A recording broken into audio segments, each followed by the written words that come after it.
I think, therefore I am. Aku ada karena aku berpikir. Demikian ungkapan filosofer Prancis René Descartes. Filosofi ini juga berkembang menjadi I choose, therefore I am. Sebagai konsumen, kita selalu dihadapi dengan berbagai macam pilihan. Tentunya pilihan-pilihan tersebut dilandasi oleh pemikiran-pemikiran, baik itu pemikiran yang logis sistematis maupun yang bersifat impulsif. Dalam modal pengambilan keputusan konsumen, dikatakan bahwa ada faktor internal dan eksternal yang memengaruhi perilaku konsumen, terutama dalam pengambilan keputusan. Dan proses pengambilan keputusan konsumen itu sendiri terdiri dari beberapa langkah yang terbagi secara umum menjadi prosesnya dan outcome-nya. Dalam video ini kita akan membahas Consumer Decision Making Process atau proses pengambilan keputusan konsumen serta outcome yang akan terjadi post-purchase atau pasca pembelian. Namun sebelumnya, ada baiknya kita mengenal 3 jenis pengambilan keputusan konsumen yang tentunya lebih cenderung terkait dengan purchasing decision atau keputusan untuk membeli. Jenis keputusan yang pertama disebut sebagai routine behavior atau pembelian yang rutin. Ini adalah hal yang paling sering kita lakukan sehari-hari. Sesuatu bisa dikatakan rutin jika dilakukan secara berulang atau seringkali. Keputusan dalam pembelian rutin biasanya melibatkan barang atau jasa yang sering kita pakai, gunakan, atau manfaatkan sehari-hari, bernilai ekonomis rendah, serta memiliki tingkat risiko yang rendah pula.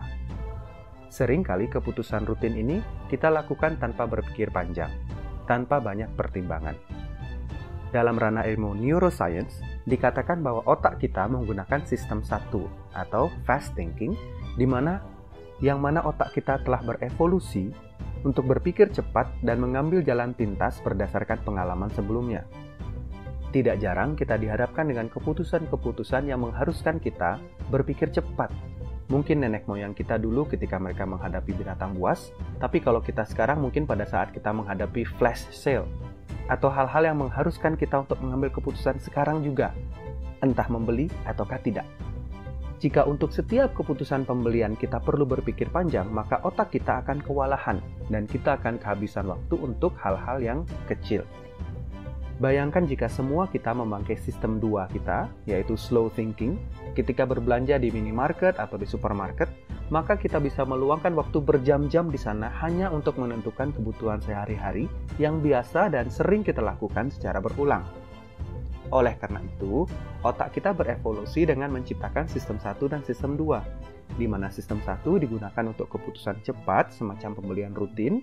Contohnya ketika saya membeli gula pasir, saya hampir otomatis pergi ke minimarket dan hampir otomatis mengambil satu brand tertentu, karena itu yang dipakai di keluarga kami dan sudah terbukti kualitasnya bagus. Saya tidak perlu lagi browsing melihat-lihat yang lain, dan bahkan seringkali saya tidak perlu lagi untuk melihat harga. Ada atau tidaknya promo, saya akan ambil produk dengan brand tertentu tersebut. Jenis pembelian yang kedua melibatkan limited problem solving atau pemecahan masalah dengan skala terbatas. Di sini sistem 2 kita mulai bekerja, our slow thinking. Oleh karena itu, harus ada deliberasi yang berasal dari bahasa Latin yang maknanya menimbang-nimbang.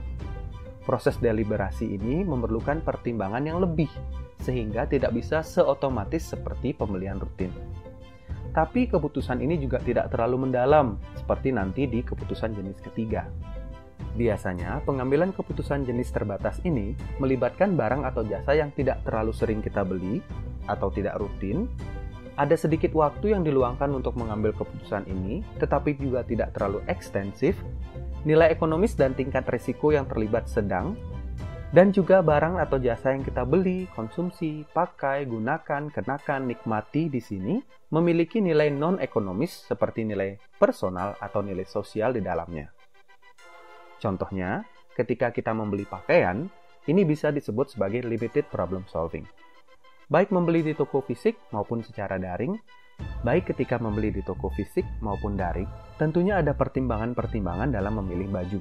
Misalnya bagaimana fitnya, apakah kita suka warna dan coraknya, apakah cocok dengan bentuk badan kita, apakah ini sesuai dengan image atau kepribadian kita, dan apa yang orang akan pikirkan atau katakan ketika melihat kita mengenakan pakaian ini. Berapa harganya, apakah ada diskon, dan lain-lain.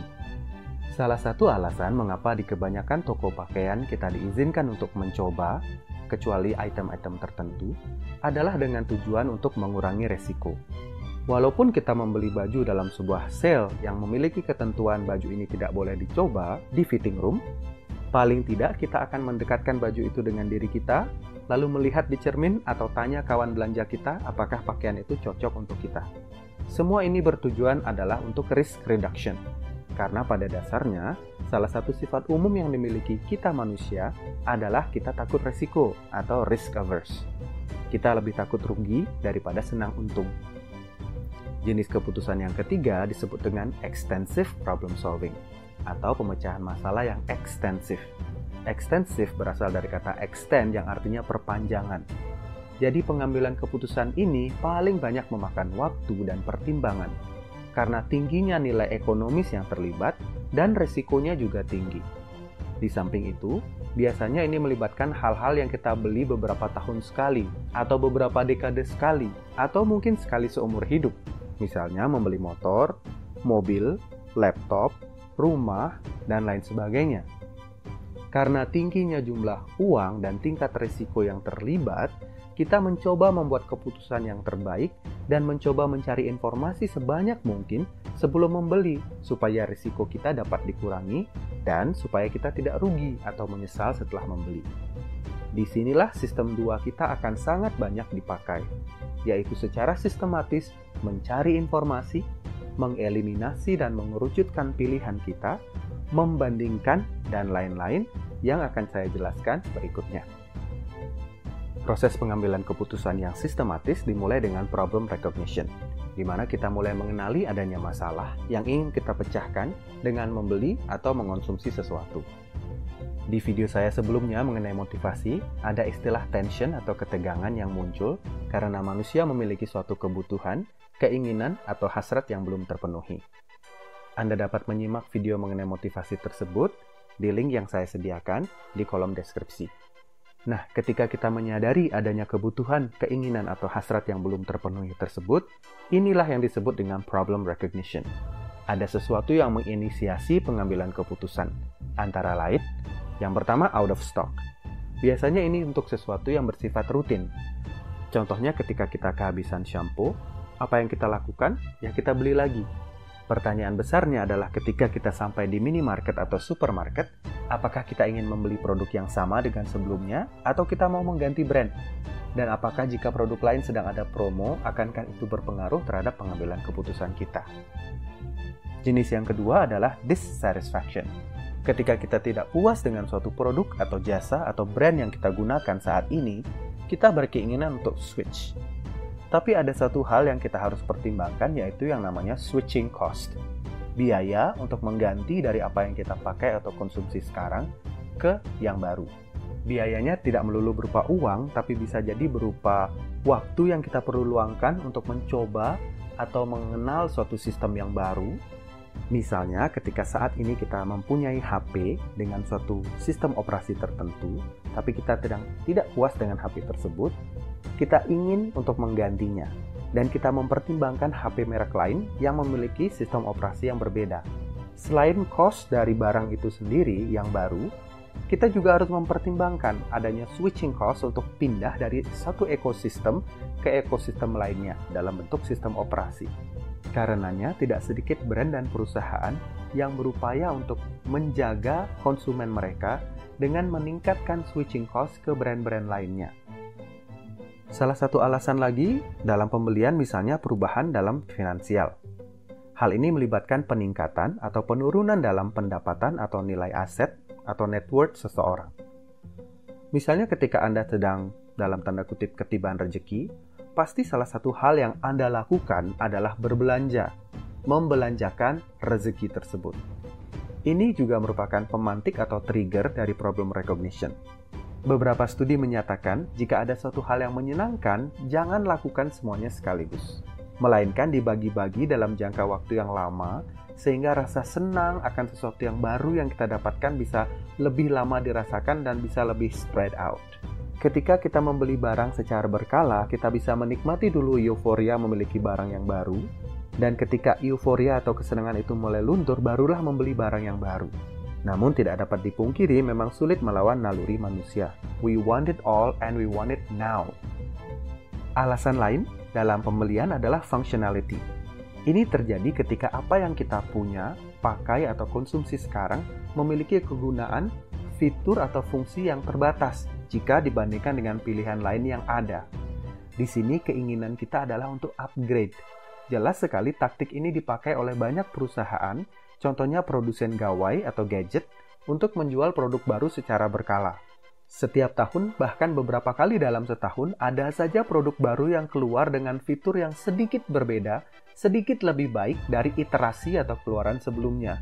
Sehingga sebagai konsumen kita ingin dong membeli yang baru. Dalam dunia bisnis, perusahaan dan brand ingin menciptakan created demand atau bahkan created needs. Misalnya, sebelum orang mulai memasang kamera parkir di mobil, kita bisa kok parkir mundur tanpa menabrak, walaupun lebih susah. Namun dengan adanya kamera mundur tersebut, sekarang ada new demand atau created demand untuk kategori produk yang baru. Alasan berikutnya mungkin terkait dengan tren, fashion, dan fad. Ketiga hal ini terkait satu sama lain, yang berbeda adalah rentang waktunya. Yang hidupnya paling singkat disebut dengan fad. Ini adalah sesuatu yang cepat meroket, tapi cepat juga hilangnya. Misalnya ketika beberapa tahun lalu terkenal mainan fidget spinner. Biasanya popularitasnya bertahan kurang dari 1 tahun. Fashion bertahan sedikit lebih lama daripada fad. Misalnya ketika orang mulai mengenakan jogger pants, sampai di zamannya juga orang mulai mengenakan celana dengan bahan denim atau jeans tapi bentuknya jogger. Namun seiring berjalannya waktu, fashion ini berubah lagi. Tren berlangsung lebih lama. Misalnya kecenderungan orang untuk mengenakan pakaian activewear yang tidak hanya dipakai untuk berolahraga, tapi juga untuk kegiatan lainnya sehari-hari. Misalnya, yoga pants tidak hanya dipakai untuk kegiatan yoga atau berolahraga, tapi juga pergi ke supermarket, kuliah, bahkan beribadah. Dengan adanya fad, fashion atau tren, konsumen terdorong untuk memiliki atau mengonsumsi barang yang sedang trendy tersebut. Alasan lain dalam problem recognition adalah perubahan lifestyle. Perubahan gaya hidup bisa menyebabkan kita menyadari akan kebutuhan yang sebelumnya tidak kita sadari. Misalnya ketika seseorang baru didiagnosis dengan diabetes mellitus, yang dulunya mereka tidak merasa perlu untuk membeli gula diet, sekarang mereka menyadari akan kebutuhan tersebut. Selama masa work from home akibat COVID-19, pandemi ini juga mengharuskan kita untuk mengubah lifestyle kita dengan gerakan 3M. Memakai masker, mencuci tangan atau menggunakan hand sanitizer, dan menjaga jarak. Kita harus mengubah kebiasaan-kebiasaan lama kita terkait dengan mitigasi resiko pandemi COVID-19. Jika Anda ingin mendalami lebih lanjut lagi tentang faktor-faktor internal pengambilan keputusan konsumen seperti lifestyle, Anda dapat melihatnya dalam video saya yang lain yang saya juga akan linkkan di deskripsi di bawah ini. Sementara itu, dalam proses pengambilan keputusan konsumen, langkah-langkah ini kita akan lanjutkan dalam video berikutnya. Video ini merupakan video seri pertama dari 2 seri video mengenai pengambilan keputusan konsumen. Anda dapat mengakses video lanjutannya di kolom deskripsi maupun di link informasi yang tersedia. Jangan lupa subscribe dan nyalakan loncengnya untuk konten-konten berikutnya.